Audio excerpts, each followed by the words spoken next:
Avant de commencer, abonne-toi à notre chaîne Perspective du Coran, active la cloche pour ne rien manquer et plonge avec nous dans ce voyage vers une vie pleine de bénédictions et commentez « Allah est puissant » pour proclamer sa grandeur et partager cette vérité avec le monde. Le poids des mots dans la prière. Tu pries, tu t'inclines, tu te prosternes, tu termines en disant « Assalamu alaikum wa rahmatullah » et ensuite, que se passe-t-il après ce salam final? As-tu déjà observé les mots qui s'échappent de ta bouche dans les secondes qui suivent? Peut-être que ce sont des soupirs, des plaintes, ou même des pensées silencieuses chargées de frustration. Un frère raconte un jour qu'après une prière difficile, durant une période d'épreuve, il s'est levé et a murmuré « Encore une fois, rien ne change ». Sans s'en rendre compte, il venait de tourner le dos à sa propre invocation. Comme s'il avait levé les mains pour demander à Allah, puis les avait rabaissées avec le doute au fond du cœur. Le prophète Muhammad, paix et bénédiction sur lui, nous a avertis. Allah n'exauce pas l'invocation d'un cœur inattentif et distrait. Rapporté par Tirmidhi. Mais il faut aller plus loin. Ce ne sont pas uniquement l'inattention ou la distraction qui voilent les bienfaits divins. Ce sont aussi les mots que nous prononçons avec négligence. Des phrases automatiques comme « Ça ne sert à rien, j'ai prié, mais il ne se passe rien. Je ne pense pas qu'Allah va m'aider cette fois. Je suis fatigué de faire du bien pour rien. » Ces mots peuvent paraître anodins, mais ils résonnent lourdement dans le monde invisible. Ils révèlent un état intérieur que tu ne verbaliserais peut-être pas devant les autres, mais que tu portes inconsciemment dans ton cœur. Or, Allah, lui, entend tout. Il connaît le secret et ce qui est encore plus caché. Il connaît la trahison des regards ainsi que ce que les poitrines cachent. Sourate Ghafir, verset 19. Alors pose-toi une question. Que disent tes mots de toi après la prière? Est-ce qu'ils reflètent la certitude ou le doute? La gratitude ou la plainte? L'humilité ou la réclamation? Il ne s'agit pas de te culpabiliser.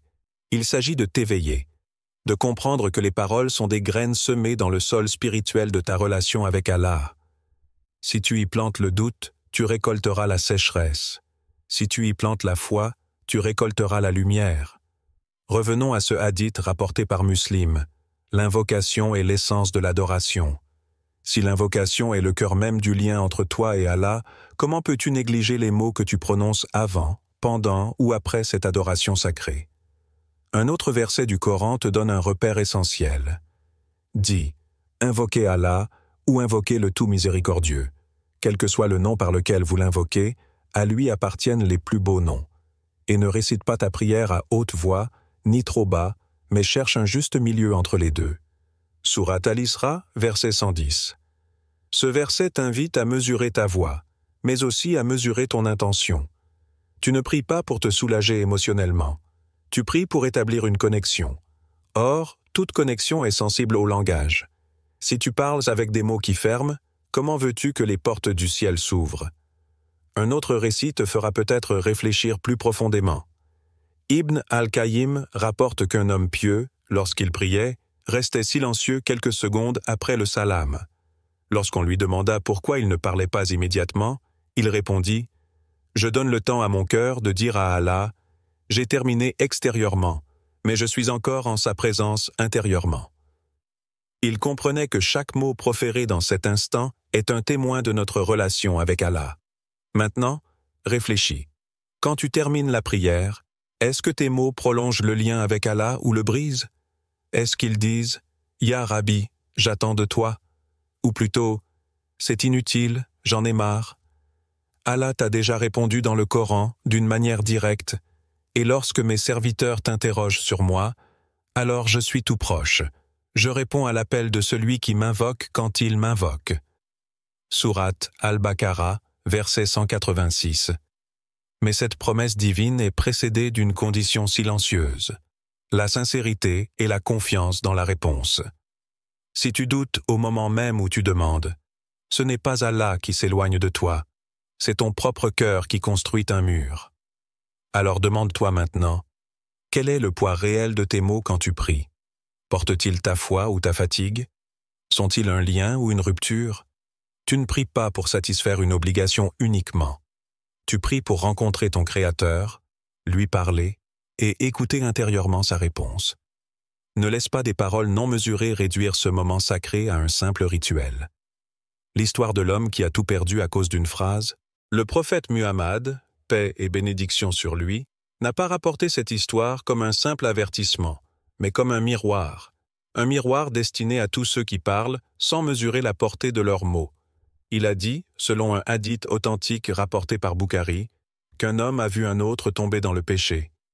Et dans un excès de certitude, il a dit « Par Allah, Allah ne pardonnera jamais à celui-là ». Quelques mots. Une phrase rapide, presque spontanée. Mais cette déclaration allait marquer à jamais le sort des deux hommes. Car Allah répondit « Qui ose jurer sur moi que je ne pardonnerai pas? Je t'ai pardonné à lui, et j'ai annulé tes bonnes actions. » Cette réponse divine n'est pas seulement une réaction à un jugement injuste. C'est un rappel fondamental. Tu n'as aucun droit de mettre une limite à la miséricorde d'Allah. Aucun. Même quand tu parles de toi-même.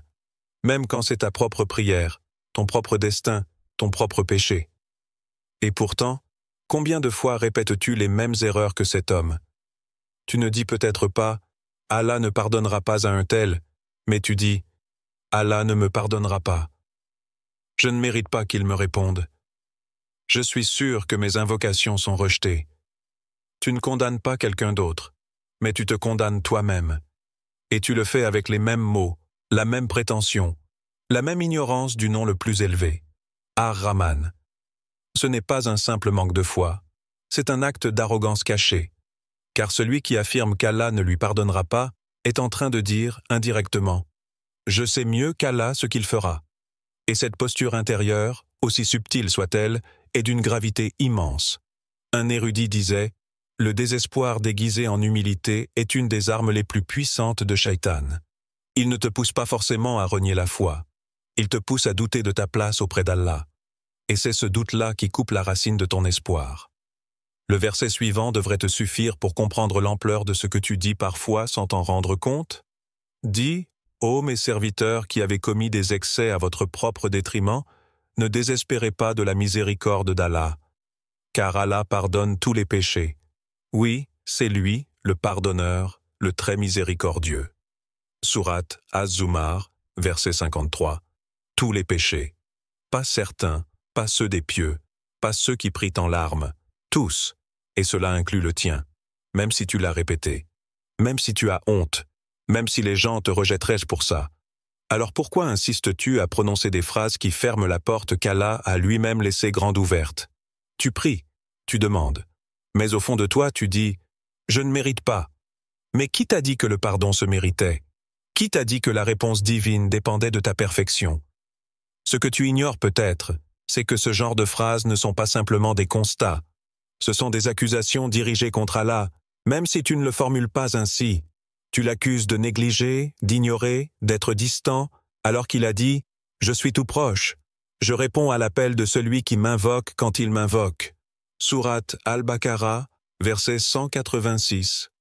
Tu dis que tu n'es pas digne, mais il n'a jamais exigé que tu le sois. Il t'a seulement demandé de venir à lui, sincèrement, humblement, sans prétention ni certitude sur ce qu'il fera. Rappelle-toi que cet homme pieux du hadith avait sans doute des années d'adoration derrière lui, des prières, des aumônes, peut-être même des jeûnes.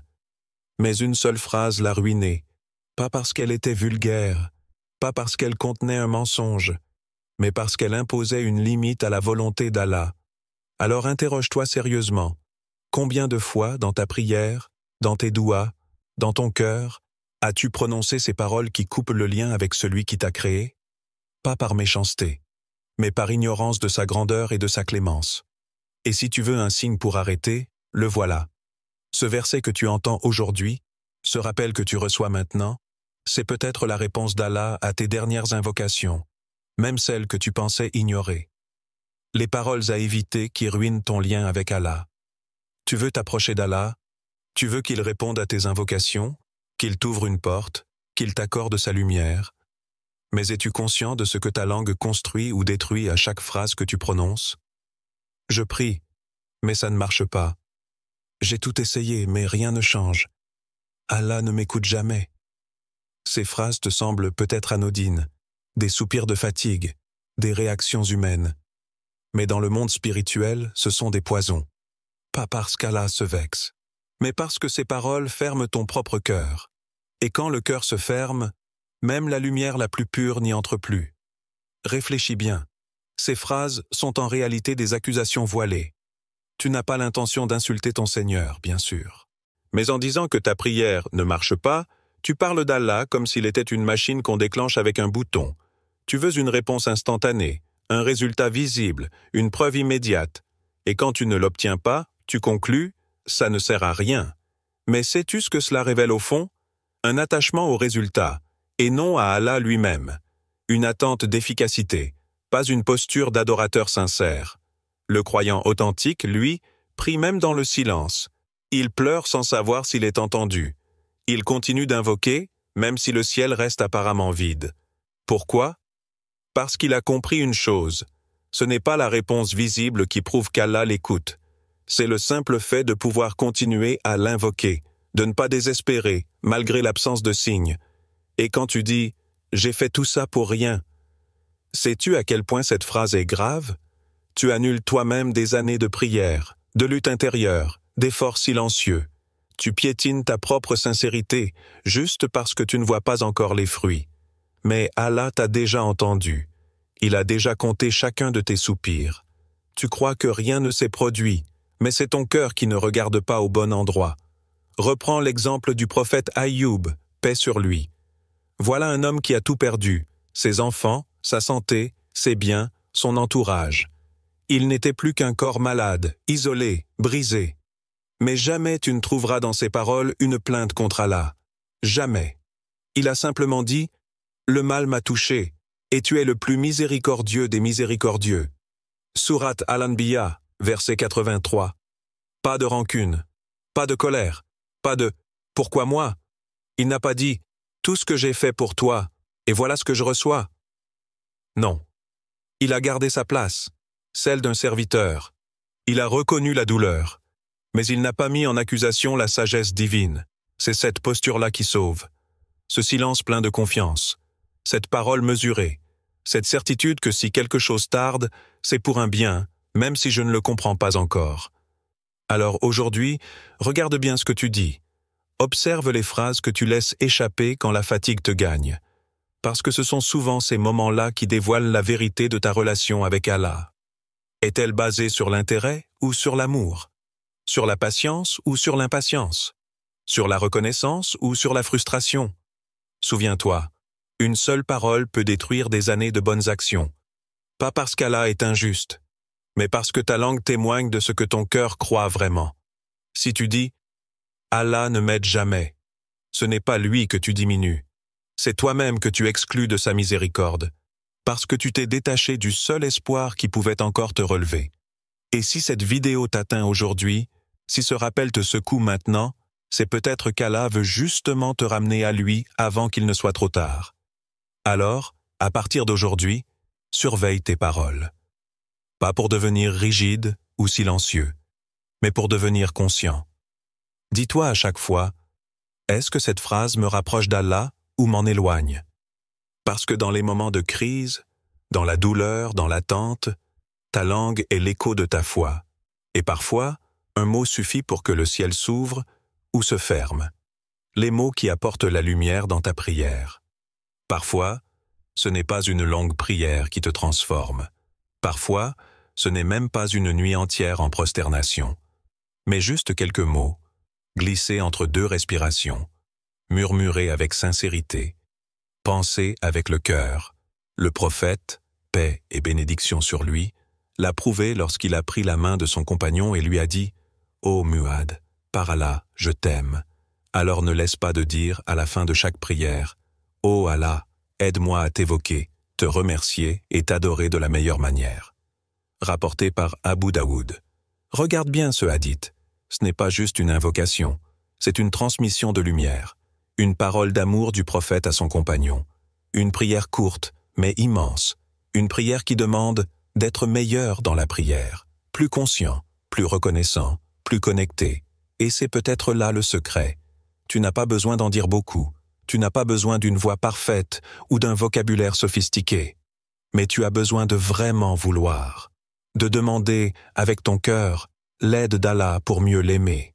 Parce que oui, même aimer Allah, cela demande son aide. Alors, la prochaine fois que tu termines ta prière, ne pars pas trop vite.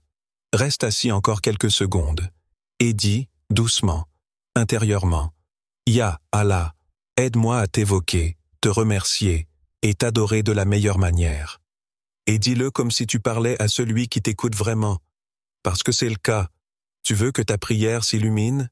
Commence par changer la direction de ton cœur. Ne prie pas pour obtenir quelque chose. Prie pour rester dans la lumière. Prie pour ne pas oublier. Prie pour rester en vie intérieurement, même quand tout à l'extérieur semble éteint. Allah dit, et place ta confiance en le vivant qui ne meurt jamais. Sourate Al-Furqan, verset 58. C'est une des clés. Arrête de placer ta confiance dans ce qui change, ce qui meurt, ce qui déçoit. Mets-la dans celui qui ne disparaît jamais, celui dont la présence ne faiblit pas, celui qui voit quand personne ne voit. Tu es fatigué? Dis-le lui. Tu n'y arrives plus? Dis-le lui. Tu n'as plus les mots? Dis simplement « Ya Rab », tu sais, et laisse ton cœur parler dans le silence. Parce qu'il y a des paroles visibles, dites avec la langue, et il y a des paroles invisibles, dites avec les larmes, les soupirs, les silences. Et Allah entend les deux. C'est pour ça que les gens les plus proches d'Allah ne sont pas toujours ceux qui parlent fort. Ce sont souvent ceux qui pleurent doucement. Ceux qui, dans le secret de leur prière, prononcent des mots simples « Pardonne-moi ». Ne me laisse pas seul. Garde-moi près de toi. Ces mots ne sont pas puissants parce qu'ils sont longs. Ils sont puissants parce qu'ils sont vrais. Parce qu'ils viennent d'un cœur qui ne joue plus, qui ne cherche plus à impressionner, un cœur qui s'abandonne. Et si tu te demandes quels mots dire, alors commence par ceux du prophète, parce qu'ils ont déjà ouvert des portes dans le ciel. Répète-les souvent, même si tu ne sens rien au début. Répète-les jusqu'à ce qu'un jour, tu les dises en pleurant sans comprendre pourquoi. Ce jour-là, sache que la lumière est entrée. Et même si tu retombes, même si tu oublies, même si tu te fatigues, recommence. Un seul mot, une seule phrase, un seul instant peut suffire pour qu'Allah change ton destin. Alors, dis avec foi, « Ô Allah, aide-moi à t'évoquer, te remercier et t'adorer de la meilleure manière. » Et laisse ces mots faire leur chemin dans ton âme. Que diras-tu maintenant dans ta prochaine prière? Alors, dans ta prochaine prière, que vas-tu vraiment dire à ton Seigneur? Pas ce que ta bouche dit mécaniquement, pas les mots appris par habitude, mais ce que ton cœur pense quand il le rencontre dans le silence de la prosternation. Est-ce que tu vas encore dire, sans y croire, « Guide-moi », alors que tu doutes intérieurement que c'est possible? Est-ce que tu vas encore répéter « Pardonne-moi », tout en pensant que tu es allé trop loin pour être pardonné? Est-ce que tu vas continuer à murmurer des plaintes, comme si Allah t'avait abandonné, alors que c'est ton espoir qui a lâché prise? Pas lui? Ou bien, vas-tu changer le ton de ton cœur? Vas-tu commencer à parler comme quelqu'un qui croit réellement en celui qui l'invoque? Tu sais, il y a deux manières de parler à Allah. L'une vient de la peur, de l'épuisement, de la douleur. Elle est pleine de doutes, de soupirs, de « pourquoi moi ?» L'autre vient de la foi pure, de la certitude que même dans l'épreuve, il entend, et que chaque mot prononcé vers lui est recueilli, conservé et honoré. Alors, dans ta prochaine prière, demande-toi, est-ce que je parle comme quelqu'un qui le connaît, ou comme quelqu'un qui a oublié qui il est? Est-ce que je parle à Allah comme à un juge froid et distant, ou comme au plus miséricordieux, plus proche de moi que ma propre veine jugulaire? Rappelle-toi ce que le prophète Ouas a dit, « Allah est tel que son serviteur pense de lui », rapporté par Al-Bukhari et Muslim.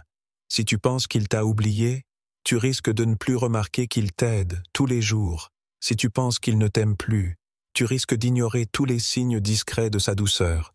Mais si tu commences à penser qu'il va te relever, te guider, te purifier, alors même ton langage changera.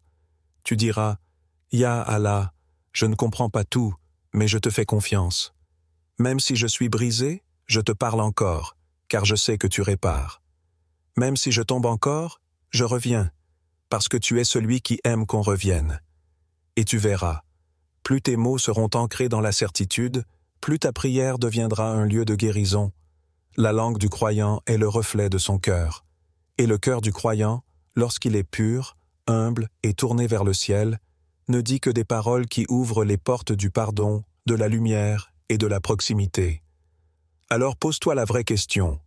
Quand tu es seul, quand il n'y a ni regard, ni spectateur, ni distraction, quand tu es en face d'Allah, que dis-tu?